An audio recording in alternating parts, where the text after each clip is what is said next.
Amis fidèles des Tindika Tindika, vous qui adorez vraiment savourer tous nos news au complet. Toc toc, je suis Nora Akelongi Lawidj. Merci de m'accueillir dans vos maisons, dans vos bureaux. Juste pour suivre cette très belle émission. Laissez-vous aussi Tindika Tindika TV de mon patron Papi Kelly ainsi que Rifan qui sont mes baby featuring Amboy. Donc nulle part ailleurs que la Tindika Tindika TV. En tout cas, merci déjà d'être branché en ces moments. Je sais que vous vous posez déjà des questions avec Lawidj avec qui. Laissez-moi vous dire que je vis Lawidj avec Pure Roger Molobeli. Donc, quand on parle de Pure Roger directement, on voit Wenge, musique à Maison Mère de Werrason. Voilà, c'est avec lui que nous allons essayer un peu de la Ouija. Et raison pour laquelle je vous demande déjà de ne pas zapper, de rester toujours branché sur et sans blague, vous ne serez pas déçus. Mais avant tout, je commencerai encore de dire merci à celui qu'on appelle Marius Matemel. Voilà, le avocat Moria Makassi. Merci beaucoup à celui qu'on appelle Patrick Moulele. Merci beaucoup à celui qu'on appelle Elvis Kilolo Elvis. Voilà, sans plus tarder, nous allons déjà recevoir notre invité Piroger en disant Mbote Piroger. Ouais, motema mondele, donc joyeux Noël nayo. Joyeux Noël penayo. Voilà, joyeux Werason naba Werasoni Seigneur Sobazwa libazwi libaku ya bolandi lolaka Kongo mona mboka Piroger, vraiment nazane sengo. Lelo penza ezali à un jour ya Noël, donc yo ya mbingai vraiment joyeux Noël bana poto nyo surtout botalanga bana Afrique, bana Angola, bana Maroc, bana Dubaï, bana bisika nyo surtout botala mona mboka Piroger tana kata Chine, kuna na États-Unis. Donc joyeux Noël nabino vraiment yesu azobota makala mingi te awa Werason pe azobota makala mingi te. Donc yango moni vraiment donc émission lelo ezasuka na émission.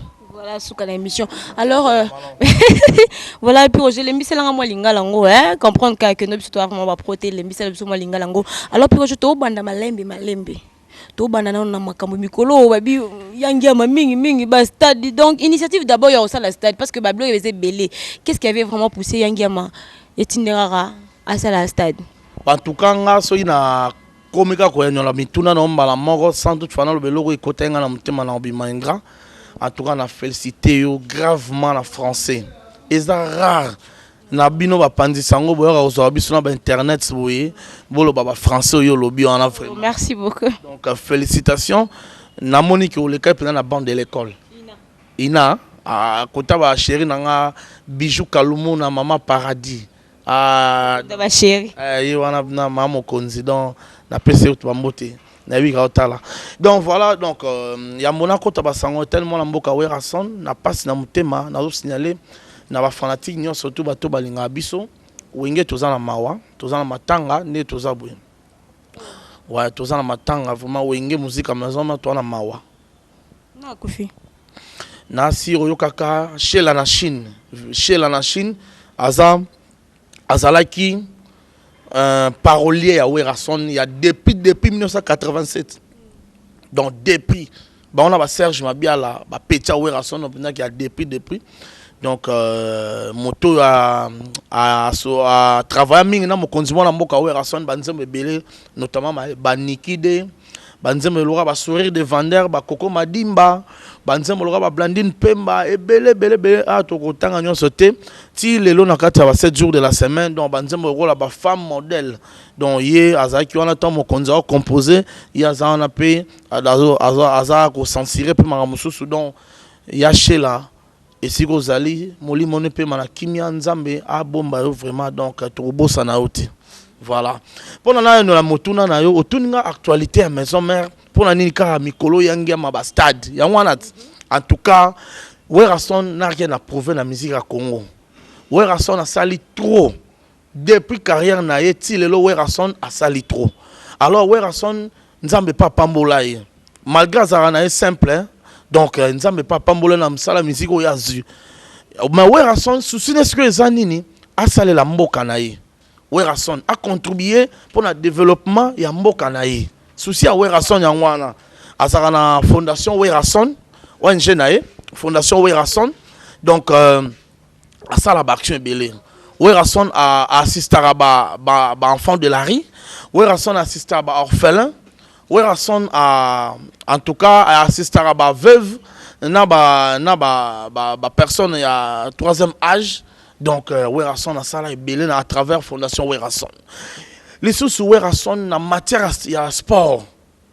Werason azana souci il y a évolution ba joueur na biso to pe ba sportif na biso prévané Werason tant monara équipe lokola DSMP bazaki na bisité équipe lokola Vita bazaki na bisité Dragon bazaki na bisité be équipe amine na mboka Werason na tchaka loboko na libenga na ye asombela be équipe na misatu ba bis na rasi bilile zali histoire ba changera te tant équipe à renaissance Fibo et Bimi équipe onzamba kumisaka Werason a talé en ouais nzambe na likolo et bi renaissance ta renaissance date comprendre ouais donc ma BPT eza couleur na ngai Fibo donc nzambe na likolo et bi renaissance Werason a mona pour la pe mikolo mingi ah eza na réalité à balle donc balle ils en a 3 mam nango donc eza ko pola ko gagner na nil donc yango eza formé la balle et donc elo rasigezati donc elo na yebiso nini susu donc Werason ta moni renaissance et botami à mon que mon kilomètre c'est plan la renaissance à taille non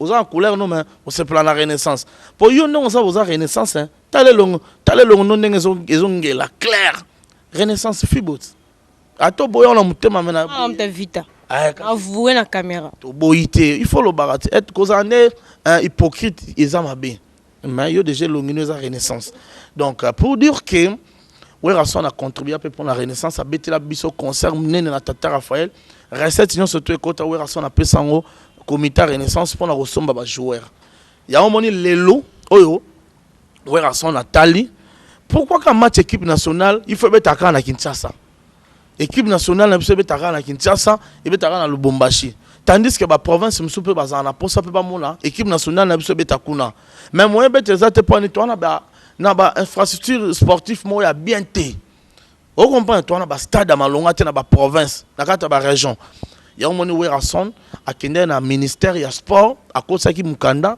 asengi bango batonga ba stade ministère sport pe babi oui des projets tous en déjà mais tous en ba difficulté belé ne to ebi mboka na biso tozo bongsa ba élection ebi msambong belé ba guerre peu par-ci par là ba mbongo zo bima donc ils ont permettre benate ba ça la reconstruction ba stade ndenge ministre na biso papi nyangwa lingaki ya Werason ba kinga tant que patriote na ne loko pesa te ça na zaki millionnaire ou bien milliardaire n'a pas 2 millions de dollars na pesi ministère pour na souci ya peuple congolais botongela ba stade mais le roi n'a rien à voir na pesika mongo nanga pour na et contribuer besoin mbongo donc cela veut dire Werason à travers fondation Werason a pesi orchestre maison mère yemo orchestre maison mère to bana robeta ba concert partout na bisiko balingi ba tonga ba stade comme ça mbongo wana to pesa na ministère. Donc, recette, on a nion surtout, tu peux sur le ministère. Vous comprenez? Donc, tu banda qui on a bandundu ville, bampanga bandundu penda donc mote na bino parce que Isaki qui toko et après tu as qui ok qui quitte recette nion surtout et bimaki to pesi. Ndeza boepe le lope toujours qui est au Congo central. Donc ça continue. Ainsi va. Donc, ndeka calendrier ezali donc au tambola toutes les provinces où Werason a bando beta ba concert. Recette union sur bando kota avec toute transparence to pesango na ministère pour misala ya otonga ba stade et kende liboso. Voilà alors message capté to beta siko lisolo ezap na actualité zolo ba mikolo concert mo pa pour na nini Wera quitté parce que Wera qui d'accord. Oh, biso to yebi ke Wera qui d'accord Kofi Kutu pas répéter qui quelques chansons naé alors on a grande surprise tout mona que non Wera tindi lettre que non moyen abeta concert ezate puis lettre en panzani na WhatsApp pour na nini te bokoka ko sala ngata de bouche à l'oreille bo tindi ata mutu mo ke no koloba na Kofi même bo sali lettre bo panzi panzango na réseaux sociaux. Merci maman ngai pour la motuna wana. Werason a benga makina artiste Kofi Olomide. Oui, c'est bien. Ezali eloko bison surtout lingango toloba aba la polémique tolingi nini tolingi unité ya musique congolaise voilà Werason déjà ça na moi trop abengisa ba artiste belé baya pourquoi soki ba LC na biso que le roi de la forêt abengisa ba artiste belé mboko yo moto asala ngominga ya Werason abengisa tous les artistes parce qu'azana polémique à motuté azala na problème à motuté Werason abengisa papa na biso bozi na LC abengisa papa we mbambale belé kutu na poto loka na Kinshasa abengisa Koffi Olomide abengisa ba Jibe Mpiana de na biso ka batu muso ezaka ba diembela mais Werason mais 3 jours dans concert à 3 jours abeta abengisa papa chérie abengisa ba roga donc batu muso otangela na kombo na bango tala batu muso pe na basila na bango molinga bimisa ba kombo na bango awa otanga ba invité ye pas à invité te papa ka papa bebani moi otanga so kombo nezade biso ngam tu na do tanga nga c'est ça otanga ta d'accord otanga na ye OK c'est bon le baraki no bana kini dans le roi de la forêt a un problème à montuté et ara batu muso ne baza jaloux à Werason batu muso ne baza jaloux et le roi de la forêt muté mabe parce que ba comment bomba manasima ba ko sanet ba la sa elonga bien ale ba tinda ba petit na bango ba lo n'importe quoi na komba le roi de la forêt yango wana nga na sabino o lo ba soda Werason mona mboka pi Roger na botama na Werason na don na kola na Werasonique nde bo mona nga boye ko ma côté wana e côté mo za tenga na to ko ma côté wana côté mo saka sa sibino to ko ma côté na mais ngai na lingini au moins mo saka porter parole ya papa chérie abi mikola yeli bino est-ce que komba mutego za mosaka komba mutu surnom na eti non mosaka za Damas eza na barba la mangona ngai batie nzombo o damango mosaka ze lota est-ce que nga mutu na rovana na beta kombo na beta le soleil loko mo mosaka na ebite non wana ça va peut-être ba distraction azanan mosaka porte parole à papa chérie abi mikola yeli bino avanda ki calme bolobi ba n'importe quoi bosali sali ba vidéo abi ayo azongeli bino soki ye na papa na ba na asila et bon n'importe parole ozala papa na ba na uta asila sur le plan musical asila sila ndeni na biso ka asila sur le plan musical un album té abeta ba concert à kosa le rôle à OK Jazz le rôle à Papa Lutumba comment menacer Papa Lutumba pour ba mwana to tigala Papa Lutumba kosa donc kosa ça veut dire banzemba kala wana Papa Lutumba yes ko comment menacer Papa Lutumba donc comment on casse mot be ancien de sayo ba beta banzemba kala monde lelo ekene na maram nango au moins te tala ba miselo ba fali pour pande bazo beta ba world ba olanda lokola les rois de la forêt les grands formateurs tala ba innocent non les lope na producteur ni na ko uta pena producteur ya lo ba a produire orchestre wana ata BCBG ba ça ba production ba beta ba concert ba $100 ba ça plein les lope ba beta concert na nini na plaza $100 ah nganzambe tiko 600 € maman na yelo ba invitation ba sasi na dinai hein ba invitation na za na ngoti patience beboto petite ça na patience bembo donc la star na pression ba gros bisous to tina na adnet ko zo ba invitation na ye pour avoir conférence de presse to kuti ba invitation ba to wana tala ba invitation hein ba sali ba invitation pour ba bengisa ba massa na bango ba kosi au concert ya $100 yo beta concert muta beta concert wana zara le roi de la forêt Werason concert à $200 akanga ti lelo muta beta ngomona na ate a beta na actualité nini elo ni asika ya bimiso bato bana nsengo na mpo ba ya babi ba mo elo malonga na terrain te yango babi ba batika ki bino temps ba otala ba tala na ba mission nyonso Werason na bimisa muta ko sa biso soni nde ye wana Werason de bimisa e oh boyo yebi te Werason biso to yebi ki jibende a recruter Werason mwana mosaka ndalo ba ibongo OK osopi liboso bato ba otala yo mosaka lo ba ibongo mosaka confirmer ki yango komona nanu o changa posa yo somba nzombo na ngai na lamba tanga komona mutu komwe ko za bongo te hein ça va comment msuye ko sa moi bien komona te Blanchard yo anan yo ba kombo bimisa Blanchard Soumabe histoire wenge keno tuna fondé Didier Marcel tuna ba fait le roi ba mebwanga tuna ba ambassadeur qui jabron histoire wenge biso to botama déjà o comprendre to kuta wenge bandi na di bambo mana bandal muto otanga kombo na za mwana Gombe wenge banda collège ya ba garçon no ba authentique na bango ba Didier Marcela ba Werason le roi de la forêt ba mebwanga bandani ba vanda wana ba créa wenge na bango na veni na bango ya ba lupango na bango et pas père mobe azaka la vendu parce que ba na oya kuta na mir na sanzete na ye nzete wenge ba banda idéologie na bango muto zo tanga komwana ayaka ko sala test na wenge auta côté na bango na Gombe ayaka ko sala test na wenge muta recruter c'est Werason le roi de la forêt abinisa e allez, kata, no quoi na bando bina, abeton na maka kamulango, wera son habité, et ça moutou acheté, et ça bena ke, et ça ne makino, bina, no quoi banda makino, allez, bina. Non quoi banda bina, yemba siro, yembi azwemba bien, ouais malora papa wemba, wana boula papa mba c'est bien, donc papa mba grand chanteur a fait na biso, ya un moni ba recruter, ba zoé na wenge. Vous comprenez? Donc, là, tu as confusion, hein? Ça fait pas. Yemo pas yembango. Lisa ponge, onge. Bande kobo yoka lisa po ya wenge muzika. Ezalaki mokolo moko na dibaboma. Didier Marcella. Wera sonne. Vous comprenez? Donc, tant à bandara yesa. Oh. Yemba. Sore zara penda ke. Musaki musaka no zoloba mamba lo beza solo il fallait moto na yemba ezala ki mokolo moko na gombe tout nana nyango mais vérité histoire bako sarate Didier Marcella wera sonne on comprendre pour dire que ce sont des mensonges dans la maison mère bola na bino été garçon a la perte de mémoire. Dans le bac, on déjà na suspenda bango na mamba porte-parole. Balongwa déjà. Et en plus là, il peut ça bango ba côte à retraite. Porte-parole nous surtout aussi 18 ans de service oyo azo mérité retraite. Il faut côte à retraite. Ça a combien de temps? Ngana de 2009 tilelo. Donc jour na mona ko ndoro mokate la batu ba baton ndeni po nani. Parce que je suis le seul porte-parole à ce diplôme d'excellence. Banda ma porte-parole et banda aucun porte-parole à ce diplôme d'excellence. Pena zongo sika mona banani na batulwa ba Jakindala, excellence Jakindala.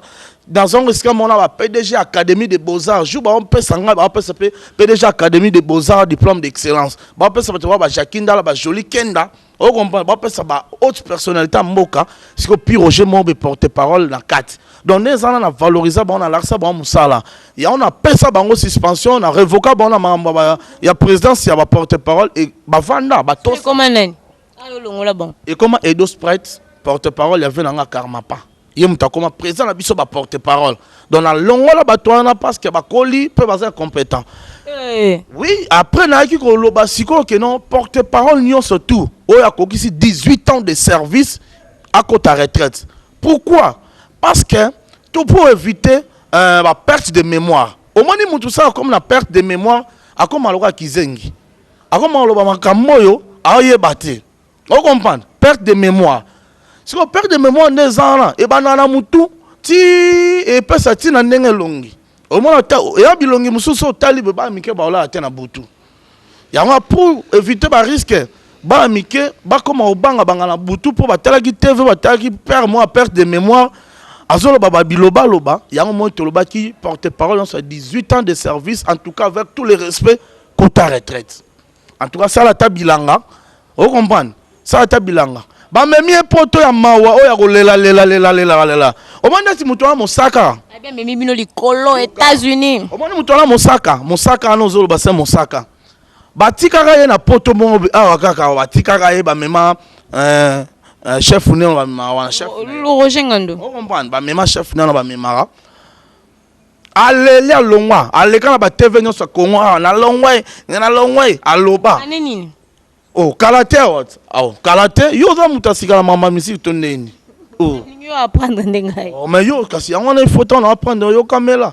On comprendre. Ba ebise penda ki alongwa lega na ba TV tout mona. À cause ça demande, on a la bino lettre na demande à cause ça pour à ta maison mais ngane na boya yi. Pour présent. Non, il pas lo bara mingi neska o chao kuna. Lo ba mingi nini eloni important na mama misi ka Congo na ndenga ki porte parole ngana obanga. Apporter. Lycée c'est yo memani. Est-ce que lycée c'est ça maloba? Memani. Te lycée c'est ça maloba. C'est ça moi 1 plus. Non, ngana mema oyo pekisi ngana loba. Ça na bina loba ndenga loba okokangata. Ngana mema lokota lingala, ya mba pesa un diplôme d'excellence. Eh maman.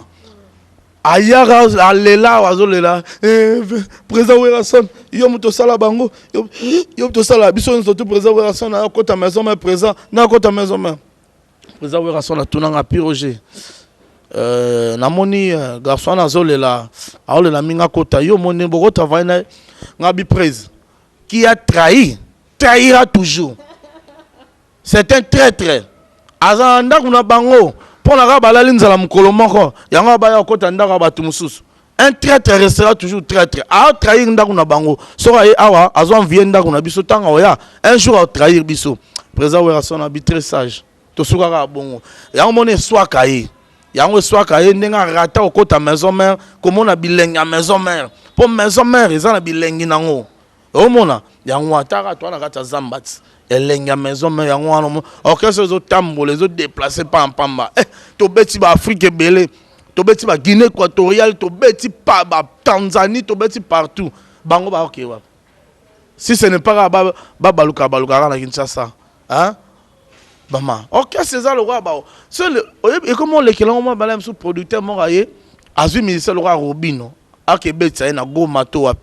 Producteur moi ya aux appena fabrigas. Producteur ya azu déplique. Mais à cause orchestre on a tin. On comprend. Ba comment fondé ba concert ya bango moko, ba concert mo dans le roi, hein? Donc ba vétéran, l'orchestre va vétéran. Voilà vétéran, ba n'a rien. C'est pas vétéran, mais bon, le bien que c'est mieux à faute. Et comme photocopieuse. Perte de mémoire.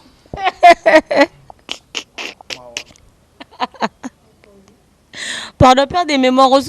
Il y a perte de mémoire aux gens.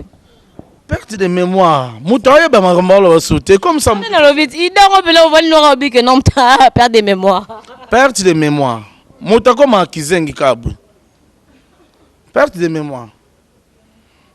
Voilà, mais attends que mon pays boza la rapende boza na bino so boza musala moko ke muninga pa lobi mabe obenge pe na kuzu tike na tala bobe mais bino boza wa lobi wa zongisi donc pour na oza perdre de mémoire alors to beta sko lisolo ya concert boya kité concert à lobi pona nini. Oh mais na biso que il fallait to ya lobi concert lobi fallait to beta matadi. Oya mo pa ya le 22 avril et bella makam et donc et bella sport et bella maloba oh Kofi donc Kofi n'habite franchement n'aura pas si donc on a Kofi t'aura pas si mort parce que Kofi façon d'oser la bino na conférence de presse à lobby en gros siko à la grande surprise tout le monde a que non bokéité pourquoi maman nangai merci na ebisi yo déjà Werason le roi de la forêt azali engagement oyo ezali intérêt à nation intérêt peut à présent Kofi Olomide Megan todo tourner Megan on comprend. Donc, pour dire que intérêt au président Werason dans ce sala, ils appellent intérêt à Kofi Olomide. Mais dans quel sens? Il y aura dans quel sens Werason dans ce bêta pour na cause bambon wana ko contribuer na ministère pour ton stade. Le président Kofi Olomide a botibana. Hein? Moi ne pas comme joueur. On comprend. Koko n'aime pas comme joueur et profiter pega na ye. On comprend. Bisoto boité. Président Kofi Olomide lettre na yatina répondre comment abonner du forme na administration na biso mais et ton mec écoute calendrier ya président Werason est chargé ya mon président Werason à répondre hier à répondre pendant avec beaucoup de respect c'est son grand frère parce que Werason koya concert à Kofi et longolé logoté Werason koya concert ya président Kofi Olomide et ko longolé logoté. Ça ne changera rien. Président Kofi Olomide peut ceux qui a petit concert sans Werason. Et Kolongolango et Loroté. Vous comprenez? Donc, à Outika la Kofi Olomide, président Werason, on aura président Werason. Vous comprenez? Mais ils ont une initiative moi bien. Ils ont une initiative moi bien. Ok, président Werason, il m'a pas regretté. Attends la prochainement, ceux qui ont occasion bon et ça a pu bien. Parce que Azaki a un calendrier chargé. Calendrier chargé, wana et vous avez les lotés. Ezaki a kala. Pourquoi pas atinda qui soit lettre wana kala. Ezaki que non, aucune lettre à la veille à concert parce que il avait ces programmes là. Ezaki que non programme chargeant il y a brusque non, il y a brusque té. Déjà tu as dit que non, ça va camener à stade. Alors pour nani ni kaka cotine de la moutou lettre na veille. Voilà, pour dire que souci à Werason Ezaki a concert wana. En tout cas, souci le roi de la forêt Ezaki vraiment a concert wana. Vous comprenez? Parce que c'est son grand frère qui t'a invité. C'est un grand frère. Est-ce qu'il y avait le président Kofi Olomide a parrain à exaucer?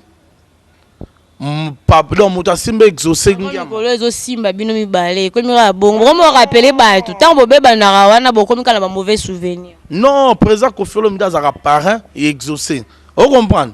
Donc président Werason a recevoir pareil exaucé. C'était prévenu que ba attaque non ce président Kofi Olomide a sala na Werason a répondu à été. Pour na respect on a d'abord pour na courrier ba ke mutu malgré mais asa pareil à moi nanga. Vous comprenez? Ça va trouver battre. Pourquoi Werason a répondu à Kofi Olomide na maramou na série wana ezalara parce qu'aza d'abord na respect naé étant que grand frère et deuxièmement asa parrain à moi on est exaucé. Ya on moni Werason a garder ba respect mingi pe ba estime belé na président Kofi Olomide. Alors, to clore na biso on a déjà to ligne vraiment to ba programme ya maison mère izandeni parce que to zo pour moment temps mingité apparemment ça vraiment likolo il faut ta la match il faut ça makam na yo programme ya mouvement. Wa songi. En tout cas programme en mouvement de to kende Congo central tobeta lobby et après semaine prochaine to kende Katanga tobeta Lubumbashi tobeta na Kolwezi pe tobeta Likasi. C'est oti Katanga to Mbujimai ka système ya totonga bastade toke Mbujimai tokende Goma Bukavu Kisangani Kindu et après ce que to Sukisa ngamona na sengo nango Ouais. Équateur Nambandaka penza wana dans l'Équateur maman nanga pour la toute première fois Équateur ekoyamba Werason depuis maison mère banda balela Werason ce que lelo yo à travers ministère à sport à travers Papi Nyango mandaka yo Werason. Donc voilà programme tous en à part en tout cas tolinga to kende Tanzanie tout un concert le 31 à Tanzanie. Mais sauf imprévu, il y a un problème politique. Comme il paraîtrait que Tanzanie va payer autorisation. Hein? Donc voilà, raison pour laquelle donc tous les concert la Guinée équatoriale, Tanzanie, tout le concert prendre belé main, le roi de l'Afrique a disponibilisé tant naï mikolo pour contribuer pour na Kotonga Bastade. Voilà. Voilà, alors merci. Je crois que le programme de Sobalandi, quand même quelques salutations comme ça, Tokawana Biso. En tout cas, salutations à Yo Moro, na Ebisagio déjà joyeux Noël, na caméraman na Yo Bogar Boy, na Megan Banzoto, l'opéra Banzoto. Sexibilité. Liwa. Eh. Genre lélé. Na lela ko. C'est na lélité c'est na mututé. Na lela men. Na lela kaka. L'esprit est bien. Vous comprenez?